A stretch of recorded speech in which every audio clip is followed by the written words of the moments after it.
Orzu niyat qilishdan qo'rqmang. Qanchalik ko'p orzu niyat qilsangiz va qanchalik ko'p harakat qilsangiz, shunchalik o'sha orzu niyatingizga erishasiz. Nima uchun qo'rqyapsiz? Nima sababdan? O'sha orzu niyatlar sizda mana bu ongingizga va mana bu qalbingizga keldimi? Undan chiqdi o'sha orzu niyat amalga oshar ekanki, sizni qalbingizga keldi. Nega endi sizni orzularingiz, niyatlaringiz meni qalbimga kelmadi, meni ongimga kelmadi? U sizni ongingizga, qalbingizga keldi. Chunki deganda siz uni amalga oshira olasiz. Faqatgina ozginagina o'zingiz harakat qilsangiz bo'lgani. Meni orzu niyatlarim sizni qalbingizga bormadi-ku. Chunki deganda siz buni amalga oshira olmaysiz. Uni men amalga oshira olaman.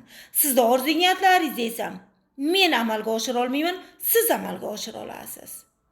Sizda ongingizga, qalbingizga kelgan har bir orzu niyatlaringizni amalga oshira olasiz. Faqatgina harakat. Hech qanday harakat qilmasdan muvaffaqiyatga, orzu niyatlarga erisha olmaymiz. Buni hammamiz to'g'ri tushunishimiz kerak. Go'yoki faraz qiling, bitta keng dalani oldingizda, u yerga urug' ekmadingiz, urug' sepmadingiz, suv quymadingiz, hech narsa qilmadingizda, o'sha keng dalani yonida turib, o'zingizcha hosil kutyapsiz. Qanaqasiga u yer sizga hosil beradi? Siz hech qanday harakat qilmadingiz-ku. Qachonki siz harakat qilasiz, urug' sepasiz, suv berasiz, ozgina o'sha yerga qaraysiz, keyin sizga hosil beradi, to'g'rimi o'sha yer?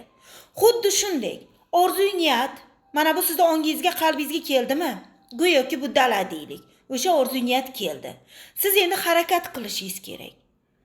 Ozgina bo'lsa ham harakat qiling, hamma orzu niyatlaringiz erishasiz. Muvaffaqiyat xuddi shunday keladi. Yana o'ylab ko'ring.